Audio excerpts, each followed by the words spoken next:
الحمد للہ رب العالمین والصلاة والسلام علی اشرف الانبیاء والمرسلین وعلی آلہ واصحابہ اجمعین اما بعد اعوذ باللہ السمیع العلیم من الشیطان الرجیم بسم اللہ الرحمن الرحیم لقد رضی اللہ عن المؤمنین اذ یبایعونک تحت الشجرہ صدق اللہ العظیم وصدق رسولہ النبی الکریم ان اللہ وملائکتہ یصلون علی النبی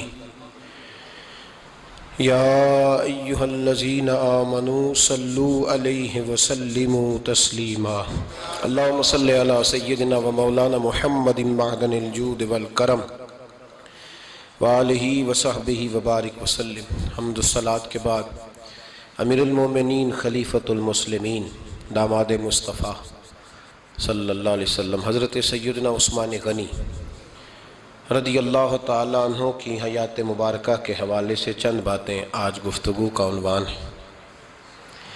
نبی کریم صلی اللہ تعالیٰ علیہ وسلم نے حدیبیہ کے موقع پر 9 ہجری میں عمرے کا ارادہ فرمایا تھا، اور حضور صلی اللہ تعالیٰ علیہ وسلم اپنے کئی سو صحابہ کے ساتھ احرام باندھ کر مقام حدیبیہ پر پہنچ گئے۔ سفیر اس کو بنایا جاتا تھا جو بڑا سمجھدار اور زیرک آدمی ہوتا تھا۔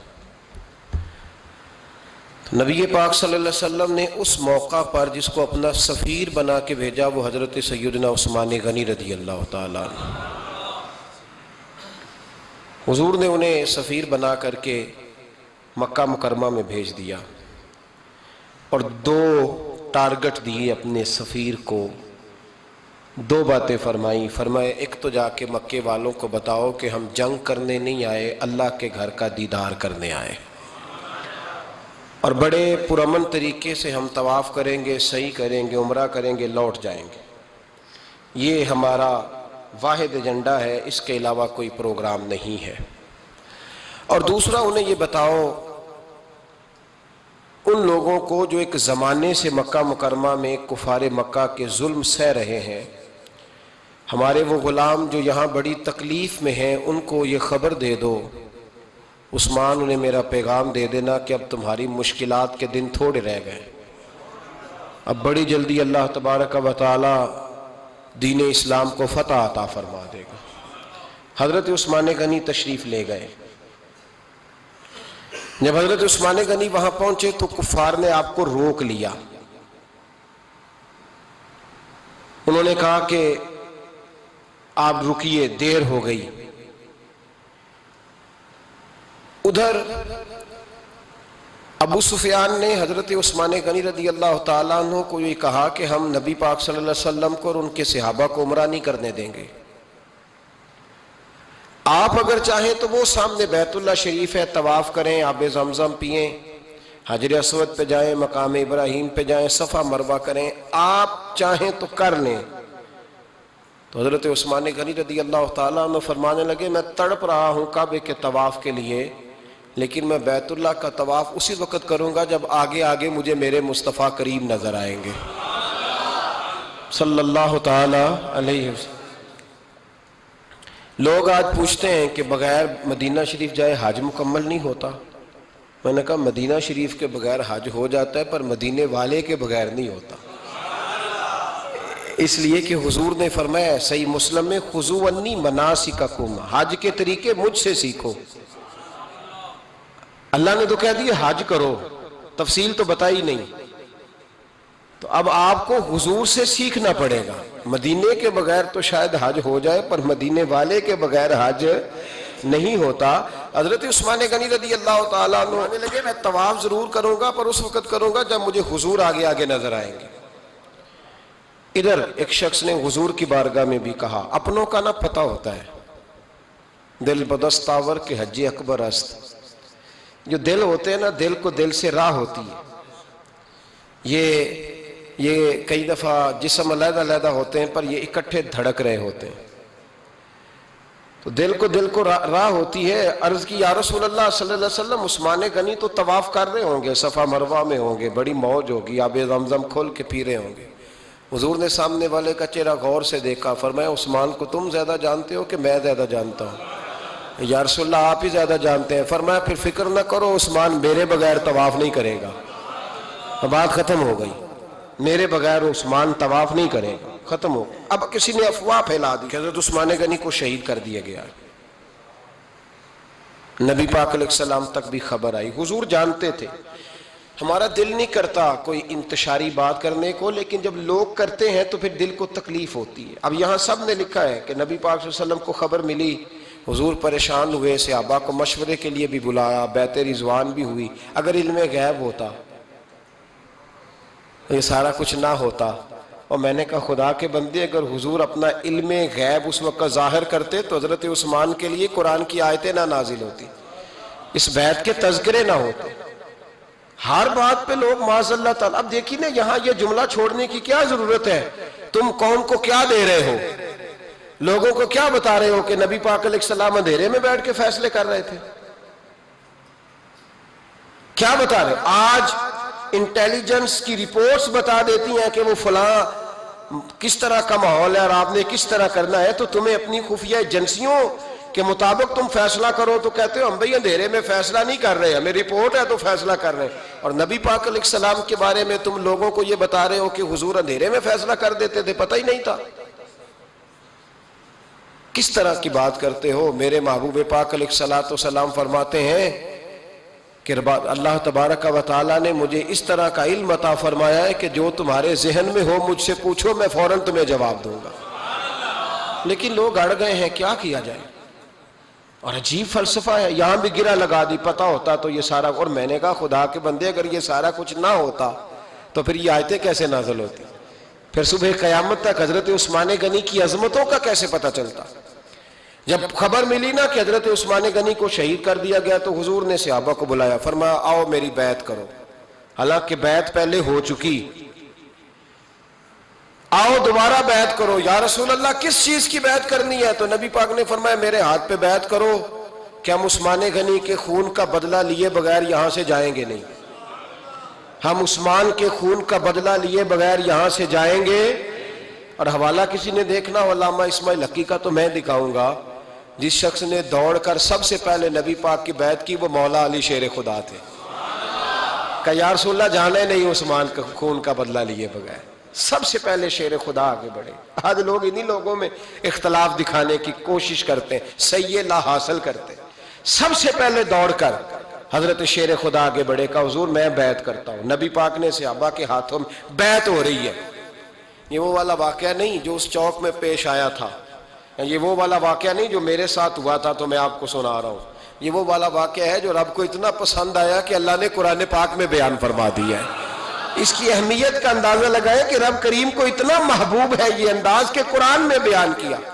ایک درخت تھا، کانٹوں والا درخت، اس کو شارحین نے لکھا ہے. کچھ لوگ کہتے ہیں بیری کا درخت تھا. نبی پاک درخت کے نیچے بیٹھ گئے، فرمایا بیعت کرو سارے. کن کے لیے بیعت ہو رہی ہے؟ حضرت عثمان غنی کے لیے. ایک بیعت دین کے لیے ہوئی، قرآن کے لیے ہوئی، حدیث کے لیے ہوئی، اللہ کی توحید کے لیے. اور آج نئے سرے سے بیعت ہو رہی ہے. کس کے لیے؟ بول کے بتائیے. حضرت سیدنا عثمان غنی رضی اللہ تعالیٰ عنہ. اس شخص کی عظمت کا کوئی اندازہ کر سکتا ہے؟ جن کے لیے نبی پاک نے خاص کر کے تخصیص کر کے ایز اے اسپیشل بیعت لی. اور صحابہ نے جب بیعت کی تو اللہ کو اتنی پسند آئی کہ قرآن مجید کی سورہ فتح کی آیت نمبر 18 میں بیان کیا. فرمایا لقد رضی اللہ عن المؤمنین اذ یبایعونک تحت الشجرہ. فرمایا محبوب تحقیق اللہ ان مومنوں سے راضی ہے جو درخت کے نیچے آپ کی بیعت کر رہے تھے. تحقیق اللہ ان سے راضی ہوا، ان ایمان والوں سے جو درخت کے نیچے آپ کی بیعت کر رہے تھے. درخت کے نیچے تحت الشجرہ. قرآن مجید کے الفاظ اگر آپ غور کریں گے تو آپ کو حضرت عثمان غنی کی عظمت کا پتہ چلے گا اور اس واقعے کی حساسیت کی آپ کو سمجھ آئے گی کہ بیعتیں تو مسجد میں بھی ہوئی لیکن نام لے کے نہیں کہا محبوب جنہوں نے مسجد میں بیعت کی. نام لے کے نہیں کہا، حالانکہ وہ بیعتیں بھی اللہ کو بڑی محبوب ہے. بیعتیں تو میرے بھائی نبی پاک نے بیت اللہ شریف کے پاس بھی کی، مسجد نبوی میں بھی کی، لیکن یہاں نام لے کر کوئی بھول نہ جائے. کسی نے کہہ دینا تھا کوئی اور بیعت تھی جی، لوگ شرع کر رہے ہیں نا مرضی، وہ تو کسی اور کی بیعت. نام لے کے کہا محبوب تحت شجرہ، وہ جو درخت کے نیچے بیعت ہوئی، وہ جو بیعت درخت کے نیچے ہوئی، اور جنہوں نے بیعت کی لقد رضی اللہ عن المومنین، تحقیق اللہ ان مومنوں سے راضی ہو گیا. اللہ ان مومنوں سے. صحیح بخاری صحیح مسلم میں صحابہ نے پوچھا یا رسول اللہ اللہ کس طرح راضی ہوا ہے؟ فرمایا آج جس نے میرے ہاتھ پہ بیعت کی ہے رب کریم نے وعدہ کر لیا ہے سب کو جنت عطا فرمائے گا، جنتی ہو گئے سارے. حضرت عثمان غنی رضی اللہ تعالیٰ عنہ کی یہ عظمت، یہ شان قرآن پاک نے بیان کر دی کہ حضرت عثمان کے نام پر صحابہ جمع ہوئے. اللہ تبارک و تعالیٰ نے اس واقعے کا ذکر قرآن مجید میں فرما دیا. میرے عزیز دوستو، حضرت عثمان غنی کو اللہ نے بڑی شان عطا فرمائی، بڑا مرتبہ دیا. بڑے حسین و جمیل، بڑے خوبصورت آدمی تھے. دیکھو نا کیا شان ہے حضرت عثمان ذی النورین. یہ ذی النورین کا کیا معنی ہے؟ دو نور کون ہے؟ حضور کی دو صاحبزادیاں. اعلیٰ حضرت فرماتے ہیں نور کی سرکار سے پایا دوشالہ نور کا، نور کی سرکار سے پایا دوشالہ نور کا، ہو مبارک تجھ کو ذی النورین جوڑا نور کا. دو نوروں والے حضرت عثمان غنی. ایک بیٹی کا نکاح کیا، وہ وصال کر گئی تو محبوب نے دوسری بیٹی کا بھی نکاح کر دی. یہ جو بیچارے پراپوگنڈے والے ہوتے ہیں نا، یہ پہلے دن سے صرف پراپوگنڈے میں ہی ہے. یہ نہ محب بن سکے نہ محبوب بن سکے. ان کا نہ کوئی اپنا ہوا نہ انہیں کسی نے اپنایا. یہ پراپوگنڈے والے ہی ہیں، ساری زندگی چیم گوئیاں، کانوں میں باتیں. اپنا اپنا مزاج ہے نا جی، جس کے حصے میں جو ڈیوٹی آئی. کچھ لوگ وہاں بھی منافقین چیم گوئیاں کرنے لگے، دوسری بیٹی بھی دے دی، دوسری بیٹی بھی دے دی، دوسری بیٹی بھی دے دی.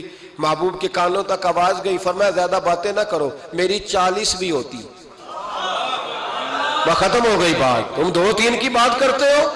حدیث مبارکہ کے لفظ ہے، نبی پاک نے فرمایا میری 40 بھی ہوتی، ایک کے بعد دوسری انتقال کرتی رہتی، میں ساری عثمان کو دے دیتا. حد ہو گئی بھئی، اتنا بڑا مرتبہ. چیم گوئیاں نہ کرو، دوسری بھی دے دی، میری 40 بھی ہوتی. اس حدیث کا ترجمہ یہ ہے کہ محبوب فرماتے ہیں کہ مجھے عثمان پر اعتبار ہی بڑا ہے، مجھے عثمان پیارا ہی بڑا ہے، عثمان غنی کی عظمت ہی بڑی ہے. فرمایا میری 40 بھی ہوتی تو میں ساری یکے بعد دیگر.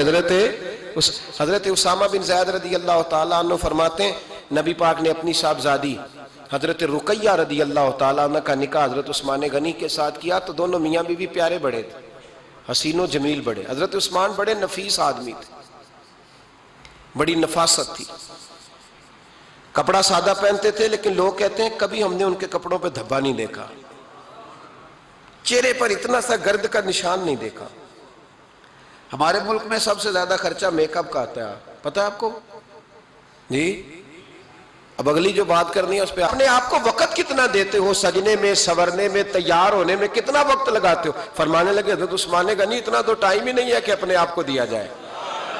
تو قبر اتنے پیارے کیسے لگتے ہو؟ فرمانے لگے اپنی وجہ سے نہیں لگتا، حضور کی وجہ سے پیارا لگتا.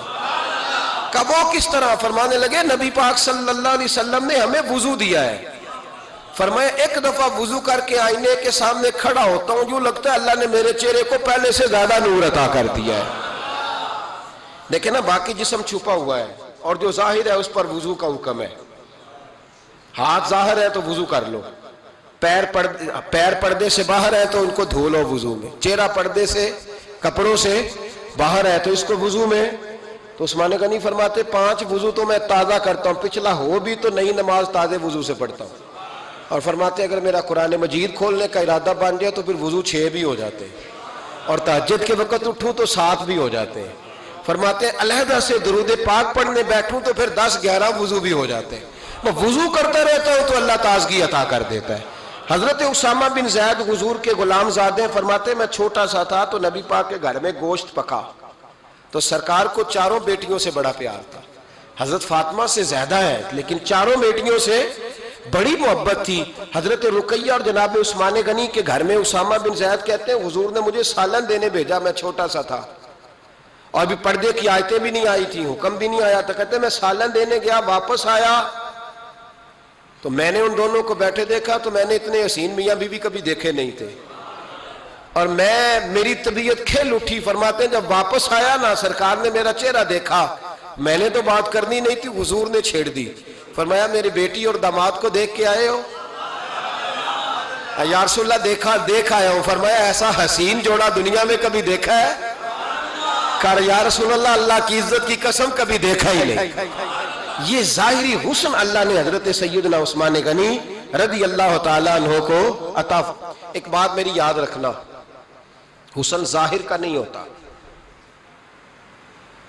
حسن ظاہر کا نہیں ہوتا, ظاہر کا میک اپ ہوتا ہے. حسن ہمیشہ باطن کا ہوتا ہے. جن لوگوں کے اندر معصومیت ہوتی ہے ان کے چہروں پہ بھی آئی جاتی ہے. کوئی نہیں سمجھ آئی شاید آپ کو. اندر اگر بندہ کڑوا ہونا, کسیلا ہو, چہرہ نہیں روشن ہوتا. اس کی دلیل حدیث میں موجود ہے. نبی پاک صلی اللہ علیہ وسلم سے صحابہ نے کہا یا رسول اللہ اللہ کا ولی کون ہوتا ہے؟ فرمایا جس کا چہرہ دیکھنے سے اللہ یاد آئے. تو ولایت کا تعلق دل سے ہے, چہرے سے نہیں. ولایت کا تعلق بولیے دل سے ہے, چہرے سے ولایت کا تعلق نہیں ہے. لیکن حضور نے دلیل کیا دی؟ چہرہ دیکھو تو اللہ یاد آئے. گویا محبوب نے فرمایا کہ دل اگر ولی کا ہو تو پھر اللہ تعالیٰ دل کی برکت سے چہرہ بھی نورانی عطا فرما دیتا ہے. چہرہ بھی نورانی. بہت سارے میں نے ایسے بزرگوں کو دیکھا جن کے رنگ گورے نہیں تھے پر نورانی تھے. ہمارے علامہ فیض احمد اویسی صاحب رحمۃ اللہ علیہ میرے استاد گرامی کا رنگ گورا نہیں تھا, لیکن جو بابا جی کو دیکھتا تھا فدا ہی ہو جاتا تھا. رنگ گورا نہیں تھا, گندمی تھا, لیکن کیا بات تھی چہرے کی معصومیت کی. تو یاد رکھیں حضرت عثمان غنی کے باطن میں جو حسن تھا, جو وقار تھا, وہ چہرے سے چھلکتا تھا. چند خوبیاں بڑی زیادہ تھی حضرت عثمان غنی میں, بہت زیادہ تھی چند خوبیاں. ایک بہت بڑی خوبی حضرت عثمان غنی کی جس کو نبی پاک نے بڑا چاہا, وہ تھا حضرت عثمان غنی کا سخی ہونا. مالا والے سخی نہیں ہوندے, مالا والے سخی ان کے پاس تو پیسہ وافر ہوتا ہے, کسی وقت 10,000 کا تعاون کاری دیتے ہیں کسی کے ساتھ, وہ سخی نہیں ہوتے. بھئی کسی ایک بندہ 1.5 کروڑ کی اسامی ہے تو کسی کو 20,000 کا تعاون کر دے, سخاوت تھوڑی ہے. کروڑوں روپیہ اس کے پاس پڑا ہوا ہے. مالا والے سخی, یہ میاں صاحب نے کہا, مالا والے سخی نہیں ہوندے تے. سخیاں کل مال نہیں ہوندا, سخیاں کل مال ہے, اس لیے کہ جمع کریں گے تو رہے گا نا, وہ سخی جمع کرتا ہی نہیں. مالا والے سخی نہیں ہوندے, سخیاں کل مال نہیں ہوندا. ایتھے اوتھے دوویں جہان نہیں, سخی کنگال نہیں ہوندا. حضرت عثمان غنی رضی اللہ تعالیٰ عنہ فرماتے ہیں کہ جس دن حضور نے تبوک کے لیے جیش اسرا کے لیے اعلان کیا نا, تو حضرت عثمان غنی فرماتے ہیں کہ حضرت ابو بکر صدیق تو سارا مال لے آئے تھے, جناب عمر آدھا لے آئے تھے, مولا علی شیر خدا نے جی کھول کے دیا تھا, لیکن 800 گھوڑے بما پالان کی ضرورت تھی. یعنی 800 فوجیوں کا خرچہ, اپنے لفظوں میں بات کر رہا ہوں. فوجی کا خرچہ کیا ہوتا تھا کہ فوجی کا گھوڑا بھی چاہیے, گھوڑے کے ساتھ کجاوا بھی چاہیے, تلوار بھی چاہیے, نیزہ بھی چاہیے, تیر بھی چاہیے, لوہے کی جیکٹ بھی چاہیے. حضرت عثمان غنی کہتے ہیں نبی پاک نے اعلان کرنا شروع کیا. ایک دفعہ اعلان کیا تو میں نے کہا حضور 200 فوجی کا خرچہ میرا. تو نبی پاک نے دوسری دفعہ اعلان کیا تو کوئی اٹھا ہی نہیں. جنہوں نے دینا تھا وہ تو سارا کچھ پہلے ہی دے چکے تھے, کوئی اٹھا نہیں. کہتے مجھے بڑا عجیب لگا کہ میرے مصطفیٰ اعلان کریں. حضرت عثمان غنی فرماتے ہیں, شاہ ولی اللہ صاحب نے ازالت الخفا میں لکھا ہے کہ یوں پکڑ کے کہتے ہیں میں نے اپنا نا گریبان پکڑ لیا, عثمان تیرے نبی کو اعلان کرنا پڑ رہا. کہتے 1000 فوجی کا خرچہ چاہیے تھا, 1000 کا. عثمان کہتے تیسری دفعہ حضور نے اعلان کیا تو کہا یا رسول اللہ 200 اور ڈال لے. سنو سخی کس کو کہتے ہیں.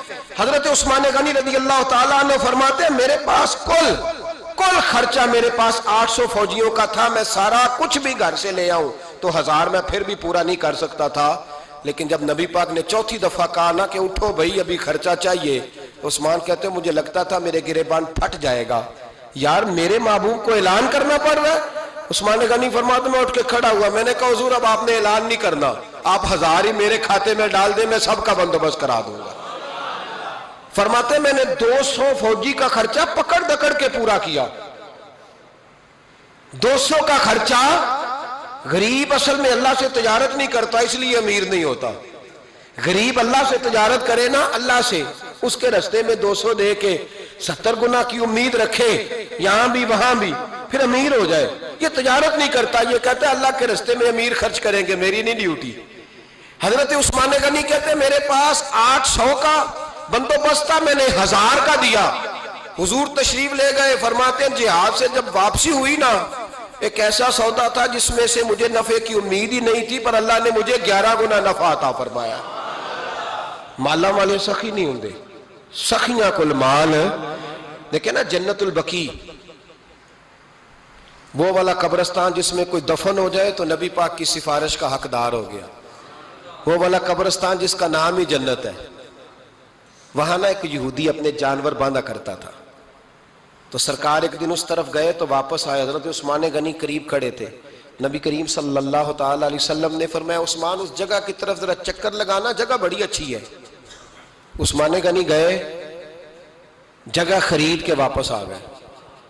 حضور نے فرمایا ہوا ہے؟ عرض کی حضور خرید آیا ہوں۔ فرمایا میں نے تو چکر لگانے کا کہا تھا۔ کہا یا رسول اللہ آپ نے یہ بھی تو فرمایا تھا جگہ بڑی اچھی ہے، تو جس کو آپ نے اچھا کہہ دیا یہودی کے پاس تو نہیں نہ رہنی چاہیے، تو میں نے خرید دی۔ شرم نہیں آتی لوگوں کو۔ حضرت عثمان کے بارے میں بات کرتے ہیں، جس قبرستان میں سیدہ پاک بی بی صاحبہ حضرت فاطمہ الزہرا آرام کر رہی ہے، وہ زمین حضرت عثمان نے تحفہ دی ہے۔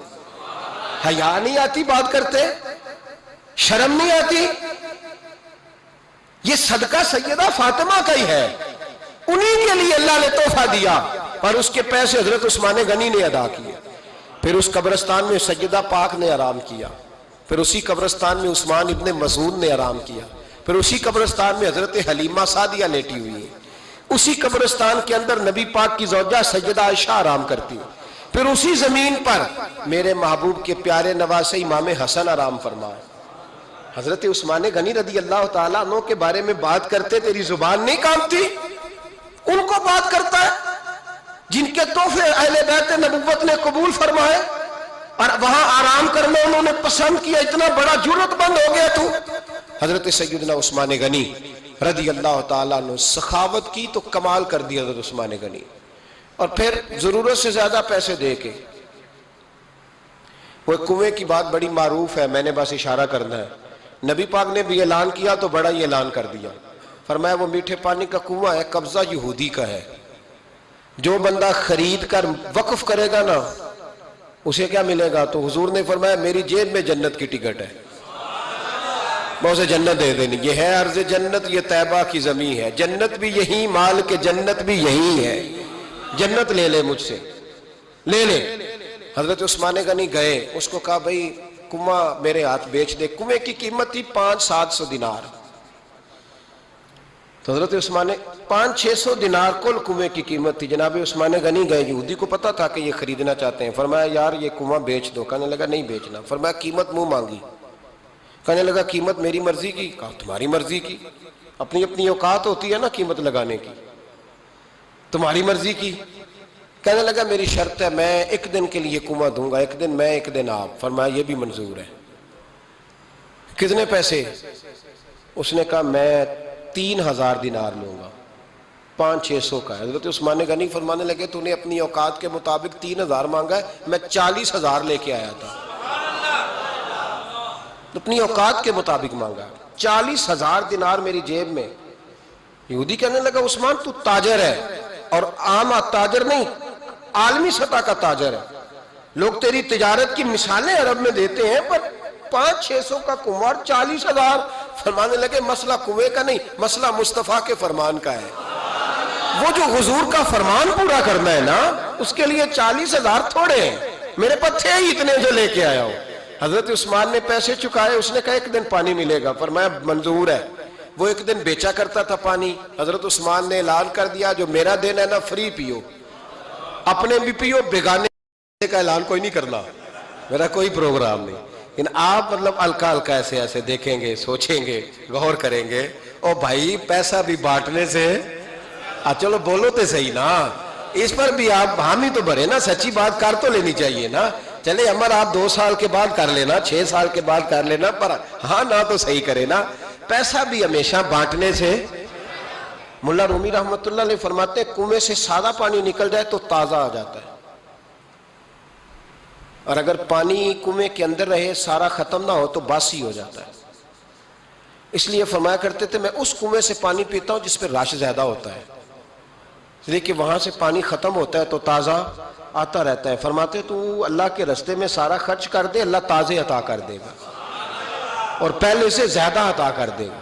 میرا آپ کا مسئلہ یہ ہے کہ تجارت بندوں کے ساتھ ہے، بندوں کے ساتھ جو تجارت ہے نا، بندے کنجوسی کر جاتے ہیں، بندے کا تو صحیح کام چل جائے تو پارٹنر کو فارغ کر دیتا ہے، یہ تو فارغ ہے، اور اگر کبھی کسی کی دکان میں کوئی کرایہ دار اچھا اس کی دکان چل جائے تو مالک کہتا ہے تو جا اب دکان میں نے خود کھولنی ہے، وہ فارغ کر دیتا ہے۔ بندوں کا تو مزاج ہے۔ اور اللہ تبارک و تعالیٰ سے جب تجارت ہوتی ہے نا، میں نے ایسے لوگ دیکھے جن کے گھروں میں لاکھوں روپیہ ماہانہ آتا ہے، غربت نہیں جاتی۔ ان کو سوچنا چاہیے کہ کثرت والا پیسہ آیا ہے پر برکت والا نہیں آیا۔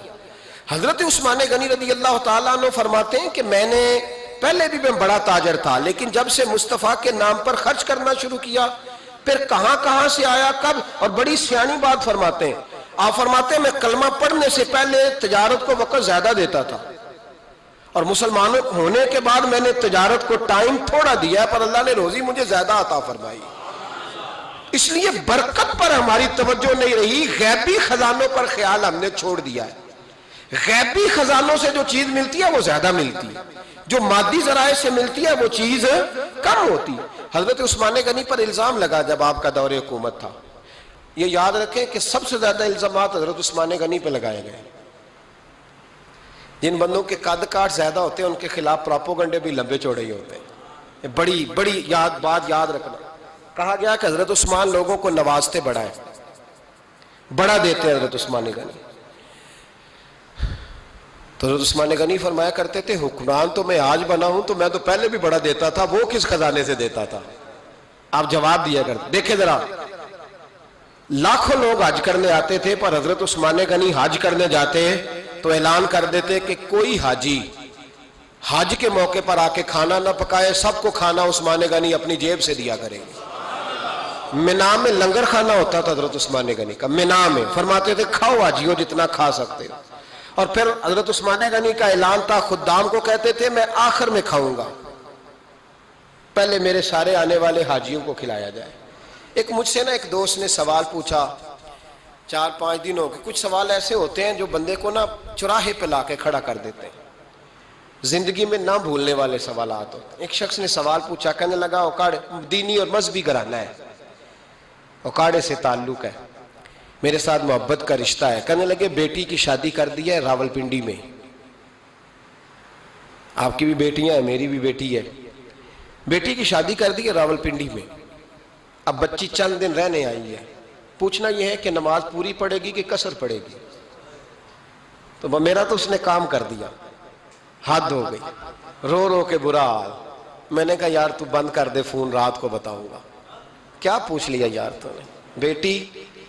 بیٹی مسافر نہیں ہوتی، بیٹی تو مہرانی ہوتی ہے باپ کے گھر کی، اور بیٹی مطلب کیسے بتاؤں کہ دل کرتا ہے کہ بیٹی وہ صرف ہنسے، وہ روئے کبھی نہ، یہ دعا ہوتی ہے۔ تو نے اتنا بڑا سوال کیوں کیا؟ بہرحال علماء کو کچھ چیزوں کے جواب دینے پڑتے ہیں۔ میں نے کہا میں رات کو بتاؤں گا۔ رات کو پھر فون آیا کہ آپ تو بڑی جلدی جواب دینے کے عادی ہیں تو دیر کیوں کر دی؟ تو میں نے کہا یار جواب تو میرے پاس تھا لیکن ہمت نہیں تھی ابھی۔ تو میں نے کہا کہ اگر تو بیٹی آئی ہے والد کے گھر میں اور ابا جی کا پروگرام ہے اسے جائیداد میں سے حصہ دینے کا، تو پھر تو بیٹی نماز پوری پڑے گی، لیکن اگر ابا جی نے علیحدہ کر کے انگوٹھا لگوانا ہے تو پھر بیٹی مسافر ہے۔ اگر ابا جی نے اس کو علیحدہ کر کے انگوٹھا لگوانا ہے نا کہ دے دے بھائیوں کو، خیر ہے تیری شادی پہ خرچہ کر دیا ہے، اگر ابا جی کے دل میں نے کہا یہ ابے سے فتویٰ پوچھ لو، اگر ابا جی کے دل میں چور ہے نا کہ بیٹی کو دینا کچھ نہیں، تو پھر بیٹی نے نماز قصر پڑھنی ہے، اس لیے کہ پھر وہ وہاں حصے دار۔ اس کی دلیل حضرت عثمان غنی رضی اللہ تعالیٰ عنہ حج کے لیے تشریف لے گئے تو لوگوں نے حضرت عثمان غنی سے کہا کہ نبی پاک بھی قصر نماز پڑھتے تھے، حضرت عمر بھی حج کے موقع پر قصر پڑھتے، حضرت ابو بکر بھی، آپ کیوں پوری پڑھتے؟ فرمایا ان کا مکے میں گھر کوئی نہیں تھا، میرے تو پورے کے پورے باغ ہیں، تو میں یہاں مسافر نہیں ہوں، میں یہاں مقیم ہوں، تو اگر تو بیٹی کا حصہ بھی ہے ابا جی کے گھر میں تو پھر وہ نماز پوری پڑے گی۔ لیکن اگر ابا جی نے اللہ تعالیٰ خیر فرمائے بیٹوں کے حق میں فیصلہ سنا دیا ہے اور انہوں نے بیٹی سے کہہ دیا ہے کہ چھوڑ، جو بیٹیاں حصہ لیتی ہیں ان کے بھائی نہیں ملتے تو نہ ملے بھائی، کوئی حرج نہیں، ضروری ہے ظالم بھائیوں سے رابطہ رکھنا جو کھا جائے بہنوں کا حصہ۔ والد ظالم ہے، ظالم ہے باپ، بیٹے کو حصہ دیتا ہے بیٹی کو نہیں دیتا۔ اور یہ 1.5 مربے والے جاگیردار کی بات نہیں کر رہا، جس کا 4 مرلے کا مکان ہے اس کی بیٹی کا بھی حصہ بنتا ہے۔ کیوں کھاتے ہو بیٹیوں کا حصہ؟ ڈر نہیں آتا اللہ تعالیٰ سے؟ کیوں کھاتے ہیں لوگ بیٹیوں کا حصہ؟ جب اللہ رسول نے رکھا ہے تو کیوں کھا جاتے؟ اور پھر کہتے ہیں جناب بڑا پیار ہے بیٹی سے، رونے دھونے کے لیے پیار ہے۔ تو یاد رکھیں حضرت عثمان غنی رضی اللہ تعالیٰ عنہ کا لنگر چلتا تھا۔ تو میرے بھائی ایک اور بہت بڑی خوبی حضرت عثمان غنی کی تیسری وہ یہ تھی کہ آپ میں اللہ نے بہت زیادہ حیا رکھی تھی۔ آج نا اگر آپ ناراض نہ ہو تو ہماری حکومتوں میں جو بدتمیز زیادہ ہوتا ہے اس کا عہدہ زیادہ ہوتا ہے، اس کو اچھا عہدہ ملتا ہے جو بدتمیزی زیادہ کرتا ہے۔ اور ہمارے ہاں نوجوان سمجھتے ہیں کہ کھل کے پھرنا، کھل کے کھانا، مرضی کا لباس پہننا۔ ہمارے ایک بزرگ فرمایا کرتے تھے جب سے پیسے لوگوں کے پاس زیادہ آئے ہیں لباس چھوٹے ہو گئے، پیسہ زیادہ آ گیا کپڑے جسموں پہ سکڑ گئے۔ لوگ سمجھتے ہیں کہ بس جو دل میں آئے کہہ دینے کا نام جمہوریت ہے، آزادی رائے ہے۔ حضرت عثمان غنی رضی اللہ تعالیٰ عنہ شرم و حیا کے پیکر تھے، بڑا پیسہ تھا، بڑا کچھ تھا، لوگ ڈرتے تھے، سردار بھی تھے، جو چاہتے کر سکتے، روب طاری ہوتا۔ لیکن عثمان غنی کو جب بھی کوئی دیکھتا تھا کسی کونے میں بیٹھے نظر آتے تھے، چھپے ہوئے، پیچھے، شرم و حیا، نفاست پسندی، بڑھ بڑھ کے آگے ہونا، ہر ویڈیو میں شامل ہونے کی کوشش کرنے کا نام پیار نہیں ہے۔ نفاست پسند جو لوگ ہوتے ہیں وہ اکثر چھپے ہوئے ہوتے ہیں، ان کا پتہ ہی نہیں ہوتا لوگوں کو کہ پیچھے دراصل ہے کون۔ دیکھیے نا بڑی معروف حدیث ہے صحیح مسلم میں، نبی پاک صلی اللہ علیہ وسلم آرام فرما رہے تھے، حضور نے تامت مبارک باندھی ہوئی تھی، لیٹے ہوئے تھے سرکار۔ تو جب آدمی لیٹتے تھے نا، ہمارے بزرگ بھی جب لیٹتے ہیں تو تامت کو سمیٹا کرتے تھے تو گھٹنوں تک آ جاتی تھی، دیکھا نا آپ نے، گھٹنوں تک تامت آ جاتی جب لیٹتے۔ تو سرکار بھی لیٹے تھے، پردے کی ابھی آیتیں نہیں آئی تھی، دروازے پہ دستک ہوئی، حضرت عائشہ صدیقہ عرض کرنے لگے یا رسول اللہ میرے ابا جان جناب ابو بکر صدیق آئے۔ حضور نے فرمایا بلا لو۔ حضرت عائشہ کہتی ہیں وہ آ کے بیٹھ گئے، حضور لیٹے رہے، پھر دستک ہوئی، اب کون ہے؟ کہا سیدنا فاروق اعظم۔ کہا عائشہ آپ ساتھ والے حجرے میں چلی جاؤ۔ اماں جی وہاں چلی گئی۔ تھوڑی دیر کے بعد حضرت عمر آئے، حضور لیٹے رہے، جناب عائشہ کہتی ہیں پھر دستک ہوئی، اب کون ہے؟ فرمایا عثمان غنی۔ نبی کریم نے فرمایا اسے کہو ذرا ٹھہر جائے۔ حضرت عثمان ٹھہرے تو حضور اٹھ کے بیٹھے، تہمت مبارک کو ٹھیک کیا، پھر اپنے کرتے مبارک کو سیدھا کیا، پھر دستار کو سیدھا کیا، فرمایا اب بلاؤ عثمان غنی کو۔ حالانکہ جاہو جلال حضرت عمر کا زیادہ ہے، حالانکہ وقار مقام حضرت صدیق اکبر کا زیادہ ہے، اب بلاؤ عثمان غنی کو۔ حضرت عثمان غنی رضی اللہ تعالیٰ عنہ آئے، بیٹھے، بات چیت ہوئی، تینوں چلے گئے۔ حضرت عائشہ صدیقہ کہتی ہے میرے ذہن میں سوال رہ گیا، میں نے عرض کی یا رسول اللہ صلی اللہ تعالیٰ علیہ وسلم وہ 2 لوگ آئے، آپ بیٹھے رہے، عثمان آئے تو آپ نے اہتمام کیا، کیا لفظ ہے، اور لفظوں میں تاثیر ہے، اور جملے 2 کہے نبی پاک نے لیکن کتنا بڑا ان کا مرتبہ بیان کیا۔ فرمایا عائشہ میں اس شخص سے حیا نہ کروں جس سے اللہ کے فرشتے بھی حیا کرتے ہیں، میں اس سے حیا نہ کروں جس سے اللہ کے فرشتے بھی حیا کرتے ہیں۔ حضرت عثمان غنی فرمایا کرتے تھے میں نے جب سے حضور کا چہرہ دیکھا ہے دوبارہ پلٹ کے اپنی شرمگاہ بھی کبھی نہیں دیکھی، گویا میں نے اپنی آنکھوں کا وضو نہیں توڑا جب سے حضور کا۔ فرماتے جب سے یہ ہاتھ نبی پاک کو بیعت کے لیے دیا ہے پھر گندگی میں نہیں جانے دیا میں نے سیدھا ہاتھ۔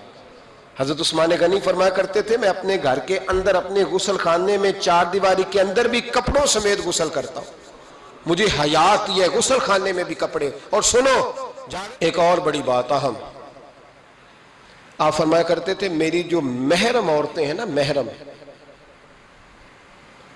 پھپھی خالہ،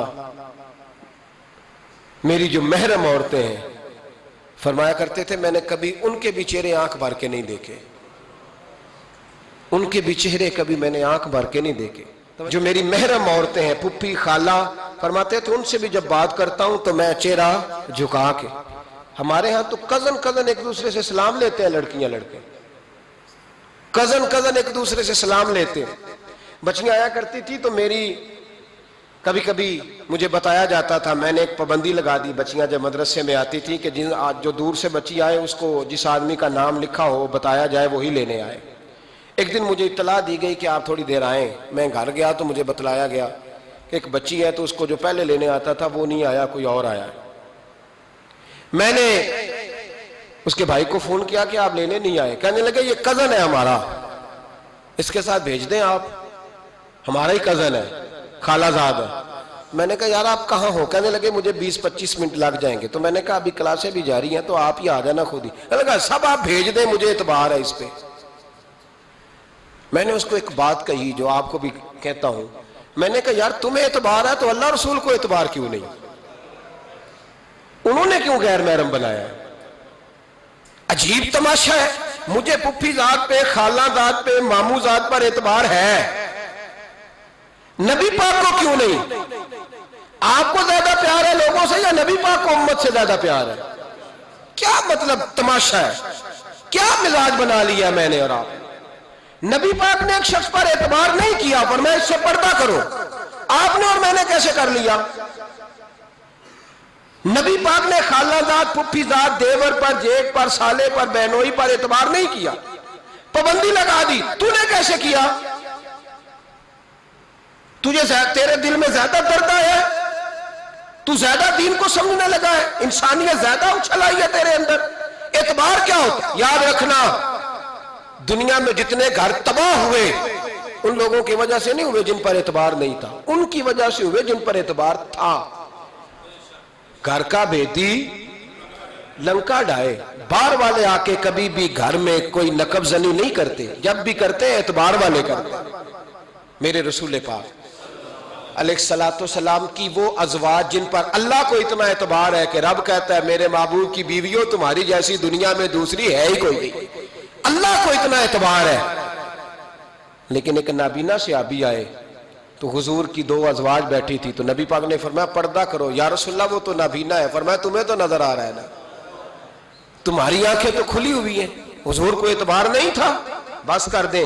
سب سے بڑا ظالم وہ ہے جو کہتا ہے مجھے بیٹی پہ اعتبار ہے. وہ ظالم ہے، وہ اپنی بیٹی کے ساتھ ظلم کر رہا ہے. جو کہتا ہے مجھے اعتبار ہے، کالج جا رہی ہے، یونیورسٹی جا رہی ہے، اکیلے آ جا رہی ہے، مجھے اعتبار ہے. یہ ظلم کر رہا ہے بچی کے ساتھ. وہ تو بچی ہے، اس کا تو ذہن کمزور ہے.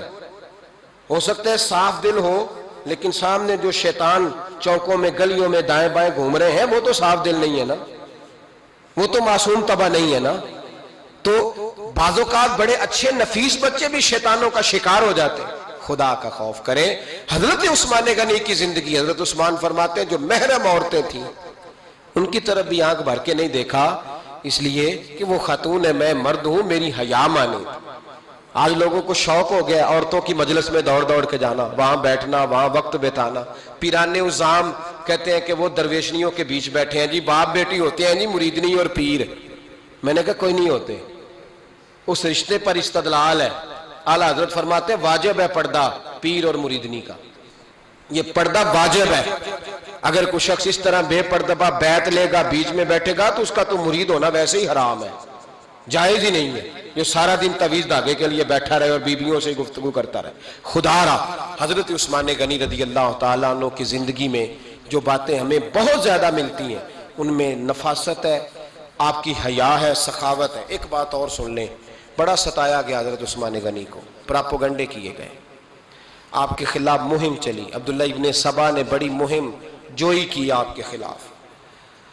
یہودیوں نے مسلمانوں کا روپ دھار کر بڑا آپ کو ستایا، تکلیفیں دی. جی آپ اپنے رشتہ داروں کو بڑا دیتے ہیں. فرمایا کرتے تھے جیب سے دیتا ہوں، مال خزانہ سے نہیں دیتا. حضرت عثمان غنی رضی اللہ تعالیٰ عنہ کو بڑا ستایا گیا. یہ واحد خلفائے راشدین میں خلیفہ ہے جن کا 40 دن پانی بند کیا گیا، کھانا نہیں آنے دیا گیا. لیکن کمال ہستی حضرت عثمان غنی کی.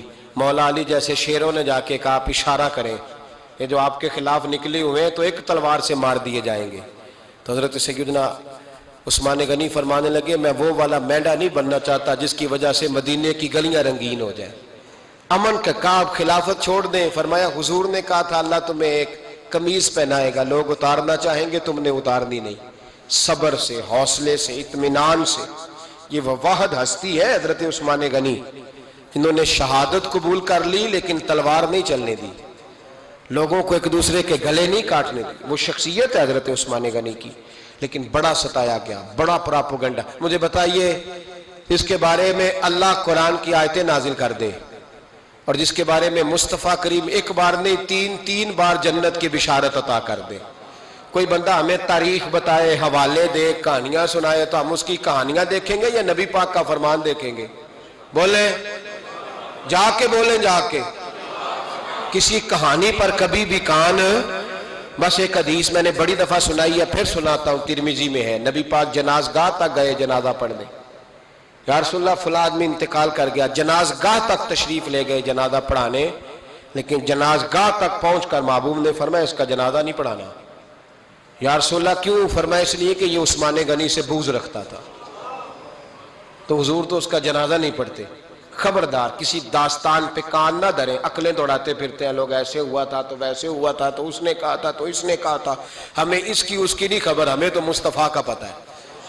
جو حضور نے جن کی شان بیان کر دی ان کی شان پر ہم کسی تاریخ کا حوالہ مزید ضرورت محسوس ہے.